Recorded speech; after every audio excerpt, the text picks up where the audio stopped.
This is the purpose of our faith, to be known by God, to connect with Him and walk with Him in community. In a world valuing convenience over connection, this gets complicated, but Jesus simply taught us to connect with Him and help others do the same. This is why we created Carry, the social Bible app that allows you to connect intentionally with your friends and family around God's Word. Engage in customized Bible reading plans, share and respond to prayer requests and gratitude entries, and grow in deeper understanding and discussion threads. You can even slide into each other's DMs to walk together more intentionally. Inviting your friends is easy, directly through the app, providing you with a safe space to work through those big faith questions together. Carrie is here to help you grow your passion for seeing communities changed for Jesus by keeping you accountable to reading the Word with your friends in a simple, encouraging way. Download the Carrie Bible app or go to carriebible.com to join the Carrie family today.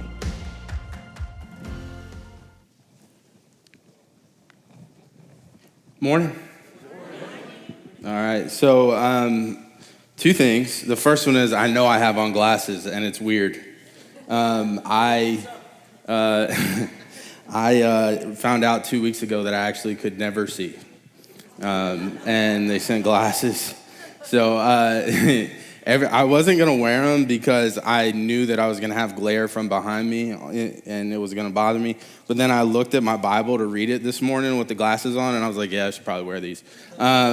So there we go. So now I have glasses, and I always thought it was a sign of weakness. So, oh well. Not really. It's a dumb thing to say. It was a joke. So the other thing is that the video you just watched, Carrie, we started the Carrie Bible app on June 1st. And so the whole deal with that is that you can read the Bible with all of us. And the group's been really cool, although I will say I didn't read in my group yesterday. So I have failed one day, so you're in good company if you haven't started yet. And you can get started today. The whole idea is that, look, like you guys are always on the move in the summertime. Like, just the fact of the matter is people just come to church a little bit less in the summer. You go camping, you go on vacation, you do whatever. And so what we realized over the course of actually just, I don't know, something that always bugged me is that the summer becomes 2 months of zero momentum in the church. It becomes 2 months, it's just lost time. We don't even plan stuff. We make jokes about it. We do all this, and it's like, why wouldn't we look at these 2 months as an opportunity, not just a setback? And so that's the whole intention of the Carrie Bible app, is that while you're on the move and all of that, we can still be moving forward together. So yeah, download it, check it out. It's pretty simple and pretty easy to use, and it's only been laggy like once, so in my experience. So there we go. Oh, man. Somebody got coffee on my Bible. Wasn't me. All right. Daniel chapter 3 is where we're going to be today. We're going to cover a lot of ground really fast.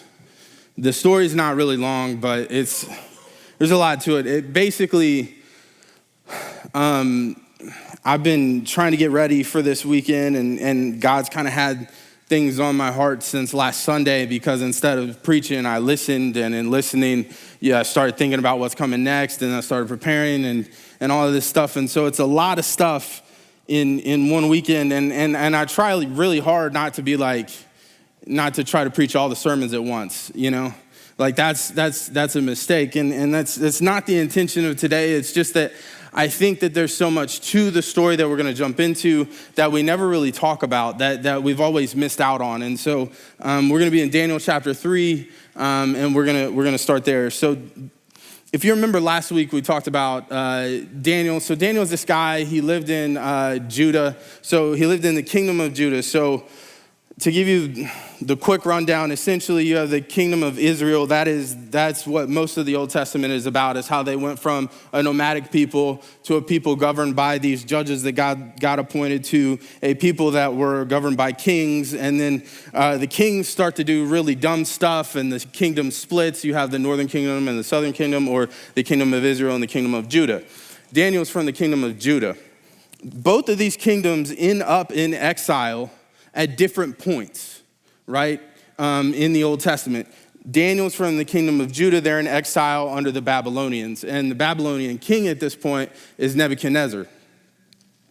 Nebuchadnezzar is, he's an interesting character in the Bible because at certain points he looks like this total, just self-absorbed king. But then there's other points where he really listens to Daniel and seems to care about what God has to say. And there's all of this back and forth and everything. And unfortunately, we're not going to cover a whole lot of it because we actually shortened this series up to do something different in a couple of weeks.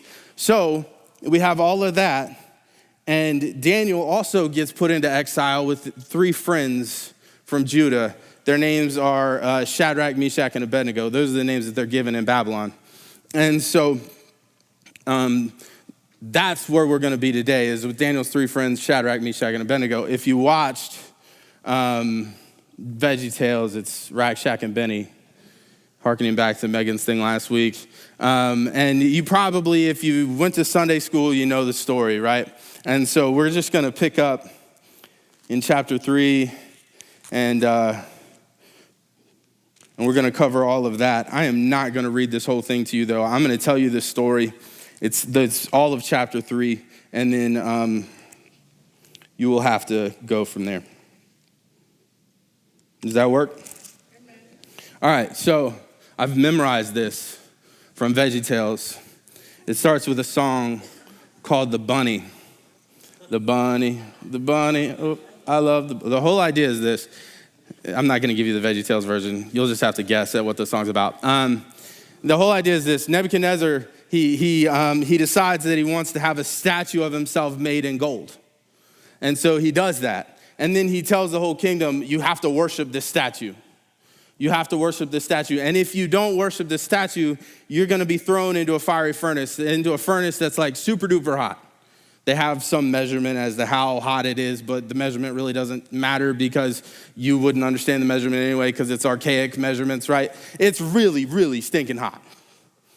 And so if you don't worship the statue, you'll be thrown into the fiery furnace, right? And so everybody's worshiping the statue, but then there's these 3 dudes in the crowd that are just standing there.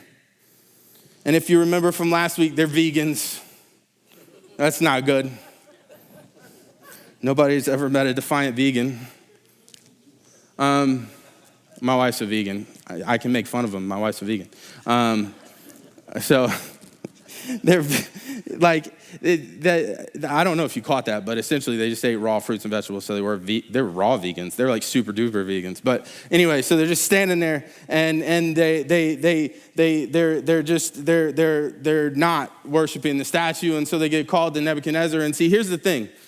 This isn't like 3 random dudes. If you remember last week, these guys rose up. These guys became people of notoriety in the kingdom. They became trusted advisors, kind of. And so they it's a bigger deal, right? Like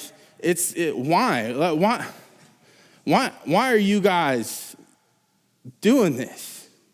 What is, like, on some level, Nebuchadnezzar has acknowledged that the God of Daniel and Shadrach and Meshach and Abednego is real. And so, like, but, like, why are you doing this? You know, like, what? And it goes back to last week. They're not going to worship anyone other than their God. And so, you know, there's a conversation and they get thrown into the furnace. And you would think that that's the end of the story, but then what happens is one of the guards who throw them into the furnace, they die. That's how hot it is. And one of the guards that's standing back looking in goes, didn't we throw 3 people in there? I can count to 3. There were 3 people we threw in there. Yeah, we threw 3 people in there. There's 4 now. And as the story goes, the angel of the Lord had come and had shielded them from the fire and had been with them in the fire. And then Nebuchadnezzar calls them out, and the 3 of them walk out, and they don't even smell like smoke. Nothing's singed, nothing's messed up, no, nothing. And Nebuchadnezzar says your God must be real. And that's the story, right? That's the story. Why does that matter? Right? Like what, cool, it's a nice story. And I always remember in growing up, like, oh, it's a really cool story because they got thrown in the fire and, all this stuff. And you hear stories like that and I could have given it a more inspirational telling, but whatever. And you hear stories like that and you just go, man, that's cool. And we disconnect from it. Right? You just kind of disconnect from it. You're like, oh, that's cool. You either disconnect from it because it's like, it's the Old Testament. Like, maybe it's real, maybe it's not, maybe it's the allegory. I don't know. Or maybe you disconnect from it because you're like, that's cool, but like, I'll never get thrown into a fire. So, like, I wish I had faith like that, but I probably never will because I'll probably never face that. And we just go, that's where we end up. But there are principles inside of these stories that are just true, and there's context that we miss out on because we don't give them the time. So the first thing is this. Just like their world, your world is in conflict with your faith. That's easy, right? You think, well, no, not really. I live in America and we have religious freedom and everything like that. Yeah, sure, right? But here's the thing. These guys had actually been given a modicum of religious freedom. They were allowed to eat a diet that did not go against their restrictions.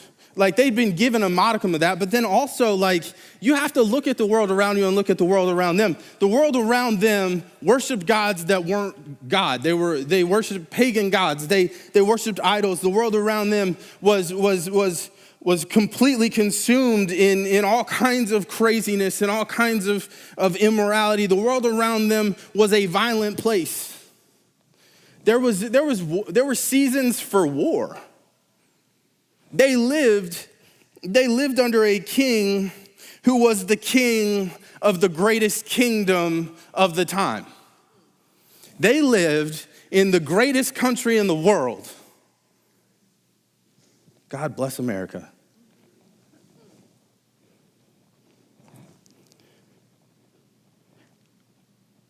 Like them, our world is in conflict with our faith. You do have religious freedom, and that is a wonderful thing. But the fact of the matter is, you walk in a world that worships gods that aren't God every day. Well, no, like nobody's making a golden statue of themselves and bowing down to it. Like, yeah, okay, we have monuments. We call them monuments, not statues, but nobody's worshiping at the statue. True. But have you been on Instagram? Because this is what you do on Instagram. You take a picture of yourself, and much like a statue, you put a filter on it to make it look better. If you're making a statue of yourself, you're gonna get a really good sculptor so that it makes you look better, right? Like, if you're the king and you can make your statue out of gold, do you think that you're gonna have small biceps? No. You're not. It's not gonna happen, right? So, take a picture of yourself. You put a filter on it. The filter makes you look better. And then what do? You wait for the praise to roll in. That's uncomfortable. I'm not saying that if you have an Instagram, you think you're God. That would be stupid. But I do think that there are a lot of us that allow the praise of other people to be something we idolize. I also believe that there are people that we praise and idolize. Speaking of big biceps, there are times I come close to idolizing The Rock because I want to look like that, right? Like, we have these things. And not just that, like, think about sporting events. We don't look at our world in the way that they looked at we don't look at our world in proper context. You think about sporting events. The whole idea of the Olympic Games is that these people did godlike things, and it's called the Olympic Games because it's named after Mount Olympus where the gods live, right? You look at a sporting event, we're amazed because these people do things that we couldn't possibly do. And at some points, it rises to the level of worship. Now, am I saying if you go to a basketball game, you're worshiping the people on the court? No, that's stupid. But some people worship the people. I mean, we say we idolize them. You're my idol. There comes a point where we cross a line. There just comes a point where we cross a line, right? So, not just that, but okay, you have religious freedom, but our world is we're surrounded by sin constantly. We're surrounded by sin all the time. We're surrounded by things that would remove us from the presence of God all of the time. Your world is in conflict with your faith because your world knows nothing of your faith and would like to remove you from it. Our worlds aren't that much different. And really, you can just access the sin in your presence faster than they can because you pull it out of your pocket and they had to walk to it. So, the world is in conflict with your faith. In the face of conflict, don't compromise.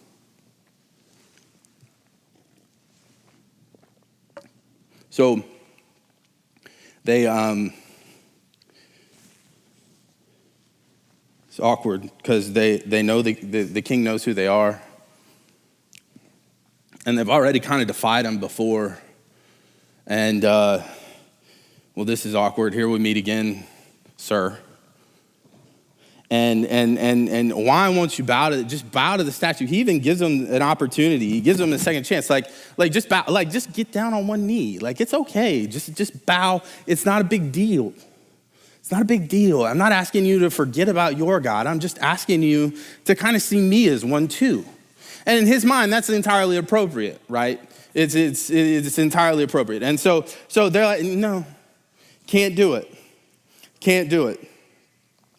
In the face of conflict, don't compromise. Now, are you ever going to stand in front of someone who says, if you don't worship me, I will burn you?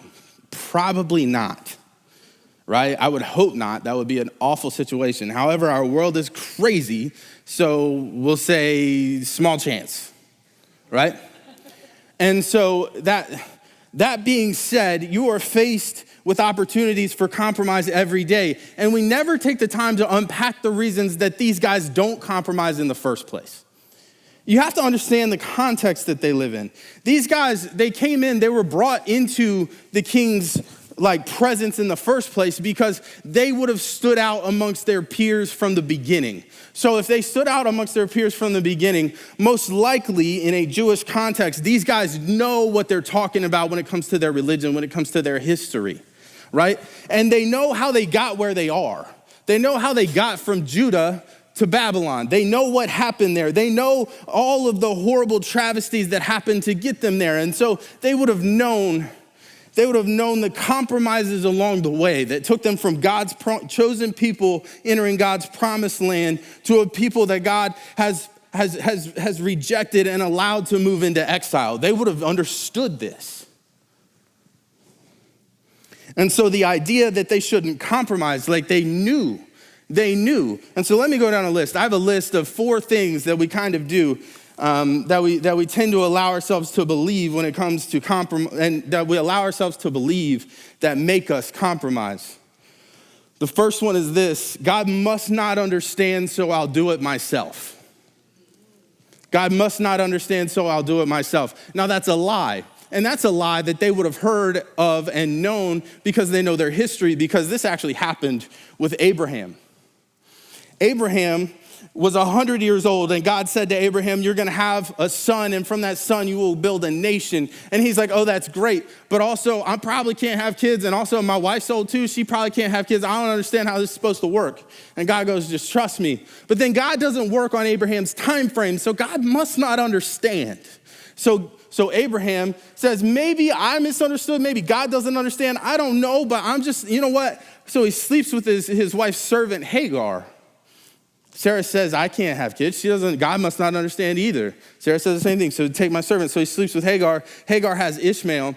And from Ishmael is a whole group of people that are born. That group of people They are some of the very peoples that the Israelites have to then fight when they move back into the promised land. They are some of the people that introduce idolatry back into the Israelite nation when they move into the promised land. From that compromise comes idolatry. The next slide. God isn't physically here, so I guess I'll praise this person in his place. Now, I'm going to get to the Old Testament on this one. I'm going to go back to the Old Testament on all of them. But this happens at church every Sunday. Somebody will come up to the pastor and they'll be like, you said this and you did this and you did this for me. I've stood there while people are talking to my dad. You did so much in my life. And it's like, yo, that's uncomfortable. That's weird. All you did was stand on stage and talk. God did all the work.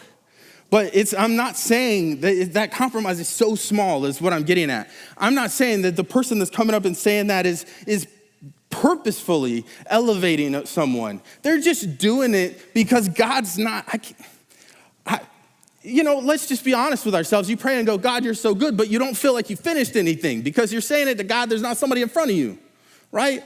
And it's small, but we do this. And so a bigger example of this in the Old Testament, there's this guy, Gideon.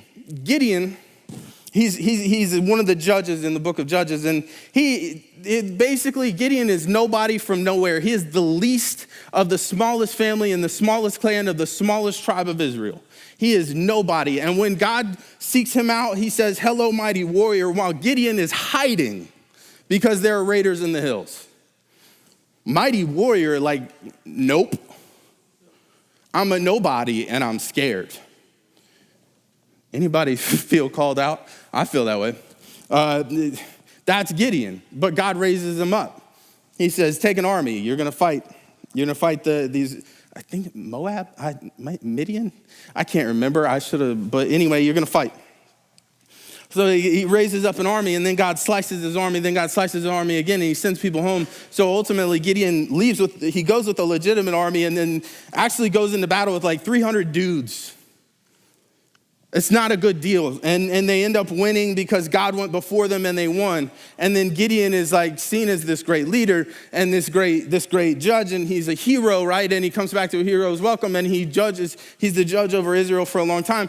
And somewhere in his old age, they say, we do this thing where we remember. They had a great history of keeping things to remember them. The Ark of the Covenant, that's the whole purpose, is to keep the things, and it represents God's presence because it remembers times when God was present. And so they're like, we do this thing to remember Gideon. You should make this ephod. And an ephod is essentially this ornamental box that's worn around a priest's neck. It's kind of like Flavor Flav's necklace, right? That's how it would have kind of looked. And so you make this ephod, and so they make it, and what happens is, ultimately, the people worship the ephod and they worship Gideon rather than God, and that's what leads them back into idolatry again. From that compromise comes idolatry. And the next lie, God won't care about my little sin. He's got bigger things to worry about.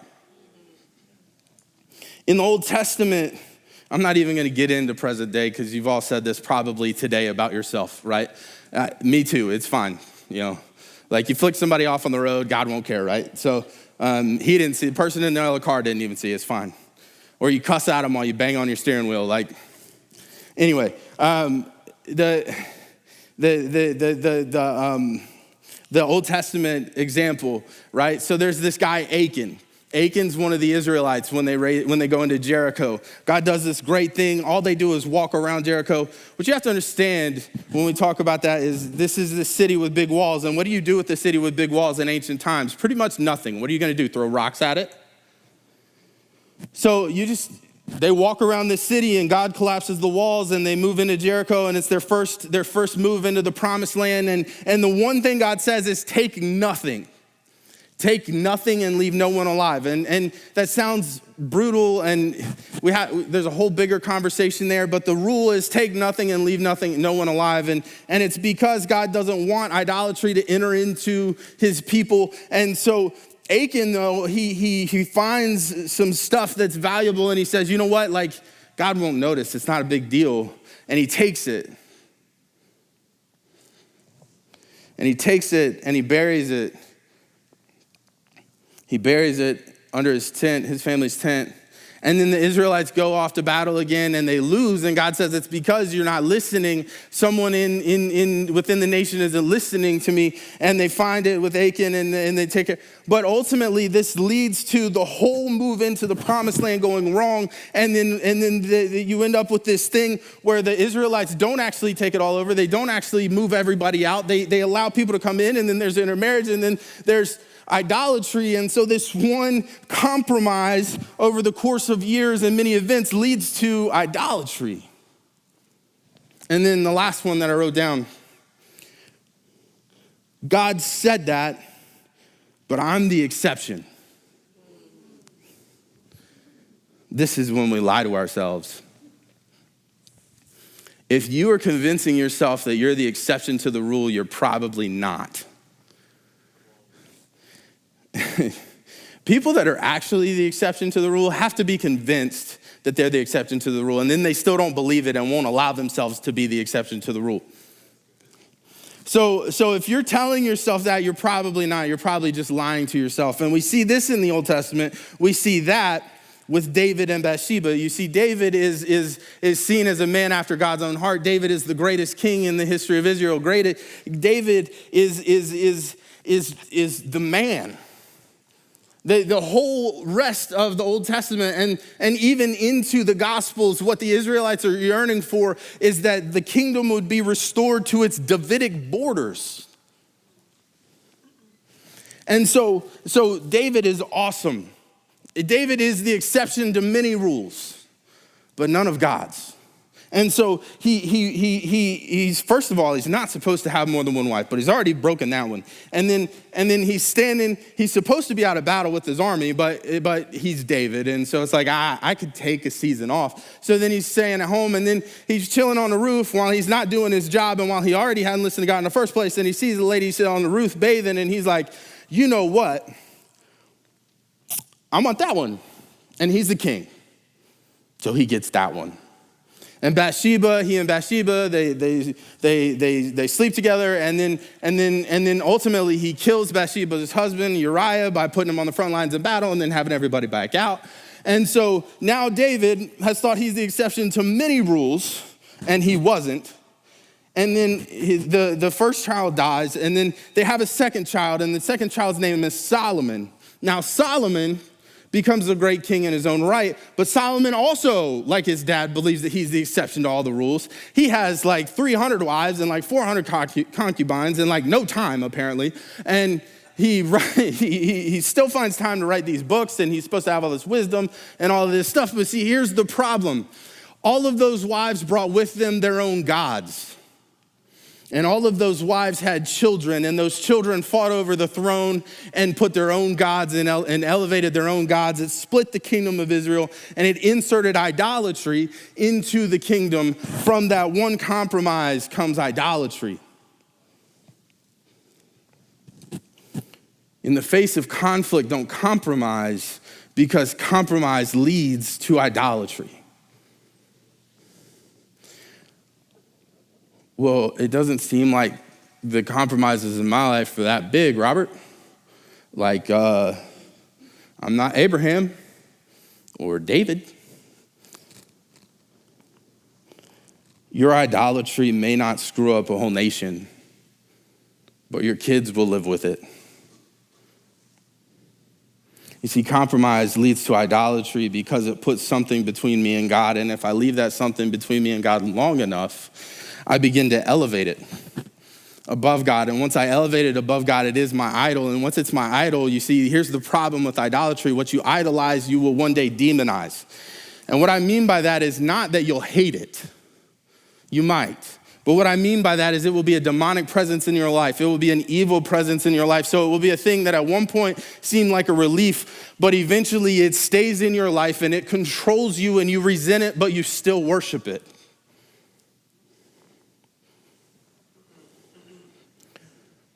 I'll give you a real example that I'm not proud of. So, oh gosh, about 5 years ago, my job changed, I got married, we bought a house, all kinds of things all at once. It was a lot all at one time. And my wife got a job working nights, like all in a 6-month span. So literally I got married and we're supposed to figure out how to live together, but we don't really kind of live together because she's out 3 nights a week. And we have this house that we have to figure out how to live in and pay for and live together in, which is super weird because like, I don't know who really, like, I want to live with my wife, but like, who wants to give up all of their habits to try to meld with somebody else? Like, that's terrible. I'd rather just do what I want to do. You see what I'm saying? Like, that's the first year of marriage, and it was a lot. And then with my job changing, like, I was super stressed out because I went from like, how can we do the funnest stuff and make a kid puke with a game as a youth pastor, right? Seriously, we would try to come up with games to make people puke. But like, that was what I was doing to like, I was trying to lead this church of 2,000 people that were all like 20 years older than me. How's that supposed to work? And so I it was a lot. And so, not something that you're supposed to do, but it's something that I did do. I just was like, you know, like I drank in college, like that kind of helps take the edge off, so I have a nightcap. And my wife's not home, so I'm doing it in secret too, right? So like it started out, I have a nightcap every night Amanda's at work. And she knows it's there, but she doesn't have to see me do it. See, I'm already ashamed of it in the first place. I know I'm making a compromise. And so I do that. And then over the course of a year or two, it becomes, I'll have a nightcap like 4 or 5 nights a week. She only worked 3 shifts. And then it becomes 1 or 2 drinks at a time. Not because I'm turning into a raging alcoholic. I'm still fully functional, I'm still good, and I'm not getting hammered every night. But 2 things happened. Number 1, my tolerance level went up, so the edge was harder to take off. And number 2, I gained weight, so my tolerance level went up more than it should have, because alcohol makes you fat. And getting married makes you fat too. So you don't have to impress anybody anymore. Like, you've seen it all, you know, it's fine. So, listen, there were a lot of nights where she was working and I was eating Taco Bell. And so that's another compromise, but we're not gonna talk about that one. I'm more ashamed of that one. You know, over the course of time, it just grows and grows and grows to a point where, listen, at no point am I setting out to get hammered. At no point am I drunk every night? None of that. But it gets to this point where there's a breaking point because the amount of alcohol that it would take to knock the edge off changes. But the amount of alcohol that my body can process and still feel good does not. And so I get to a place where I'm doing this and I'm okay at night, but I wake up in the morning and I feel like trash. And I'm grumpy. And I'm a jerk, and I'm not moving well, and I'm not thinking well. There are 3 things in this life that I'm supposed to do. I'm supposed to be a good husband, I'm supposed to be a good father, and I'm supposed to be a good pastor. If I'm like, forget the habit, forget the alcohol for a minute, forget all of that for just a second. If I'm waking up in the morning and I'm angry, am I a good husband? No. If I'm waking up in the morning and I'm useless, can't think straight because I have a headache, is that a good thing? No. And does that make me a good dad? Absolutely not. I can't tell you the number of fights I had because I'm just like, I feel like crap and I'm not motivated and I'm being selfish. And my wife's like rushing out the door. She's got a newborn in her arms and she's running to work. And she's like, you never help me. And I'm like, I don't know. And then by the next day, we've forgotten all about it. And I do it again and I do it again and I do it again. And I'm just causing problems because I'm lazy, because I'm tired, because I didn't want to drink in front of my wife. So I stayed up till 2 a.m. And because I'm ashamed because I made a compromise in the first place. And then if it affects my ability to think and it affects my energy walking in the office, am I being a good pastor? No. So now what have I done? I've taken my compromise, I've put it between me and God and my wife and my kids and my job and my calling. So it's there. But then over time, as it grows and it has its physical effects on me, it elevates itself to the point that not only is it between, but it's above because it's affecting all the other things. Now it's an idol. There's a point where your compromises move from compromises to idols, and there's a line there, and I can't tell you where it is, but you know when you cross it.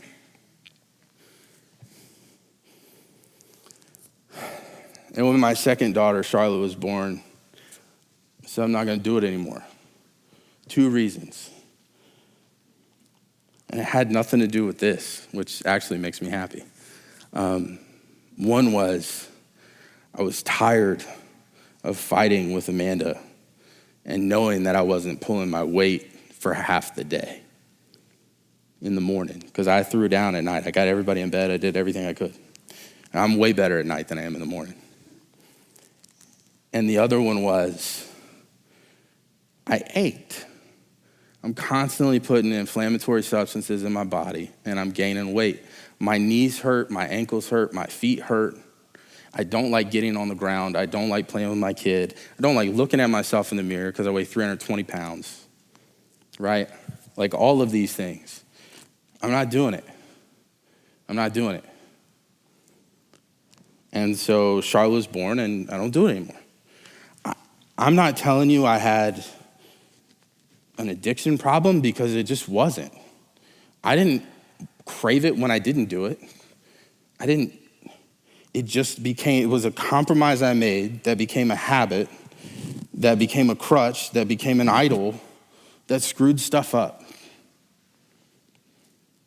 It was this slow, creeping, insidious thing, and I am only halfway done, so I need to move faster.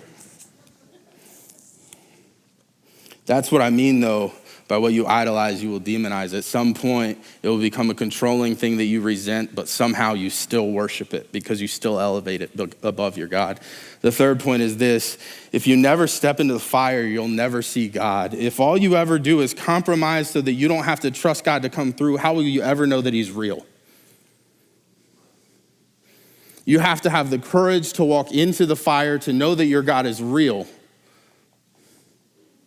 You have to have the courage to let go, which is stupid that takes courage in the first place because obviously God's better than you. Obviously God's better than me, but you have to have the courage to let go and to step into the thing that you're afraid of, because if you never step into the thing that you're afraid of, you'll never see him work. And if you never see him work, you'll never know he's real, which is why we have Christians walking into churches wondering if God's real, because you've never felt the flames.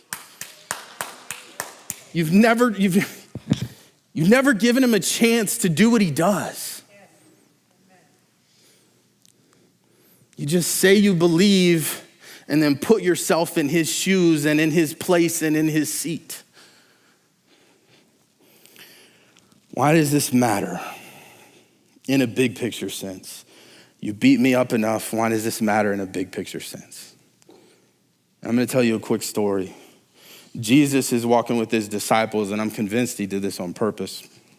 He's walking with his disciples, and they walk up on the city. The city is Caesarea Philippi. Caesarea Philippi, and this is in Matthew 16, this story. Caesarea Philippi is home to the god Pan. This is where the court of Pan is. And so I'll tell you the rest in a minute. They're looking over this city, and it's a pagan city, and he says, who do they say that I am? Well, they say you're Elijah. They say you're Moses. They say you're a teacher. Okay, who do you say I am? And Peter, his name is Simon at the time, Simon says, well, you're the Messiah. You're the Son of the living God. And Jesus looks at Simon and says, Simon, like, you're blessed because you didn't hear this from a person. God told you that. And now your name's going to be Peter, Peter being rock, the Greek word for rock. And on this rock, I will build my church, and the gates of Hades will not stand against it. It's beautiful. And you often will hear it say the gates of hell will not stand against it, but it's very intentional. If you read the Bible, it says gates of Hades, and it's capitalized and everything else. So it's not generalized hell, it's a place. And so this is the thing. Caesarea Philippi is the home of the god Pan. And in Caesarea Philippi is the court of Pan. And in the court of Pan, there's this cave that goes into this grotto with this underwater stream. And there they would make sacrifices to the god Pan. And they called that the gates of Hades because that is hell in Greek mythology. And that's where they made these sacrifices. They called it the gates of Hades. So he took them to a place where the gates of Hades lived so that he could tell them, my church will not bow to this culture. My church will not fall to this culture. My church will overcome this culture. Jesus didn't tell you you have to charge the gates of hell with a water pistol. He told you you have to live in your culture and you will change it. But here's my question. Why isn't our culture changing? Because we compromise.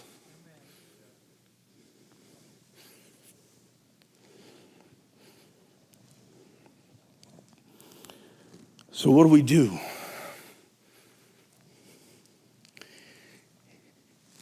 Each one of you, you know where you compromise. You know where you've given up. You know where you've let the lie win. You know where that is. And the day that we overcome the gates of Hades is the day that we remove compromise, every compromise from our lives and live only for him. So what do we do today? Today, we look at the one thing that's on our mind that God's placed on our heart, and we repent of that. That's what we do today.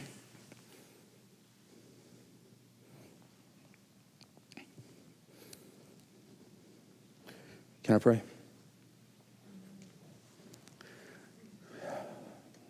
God,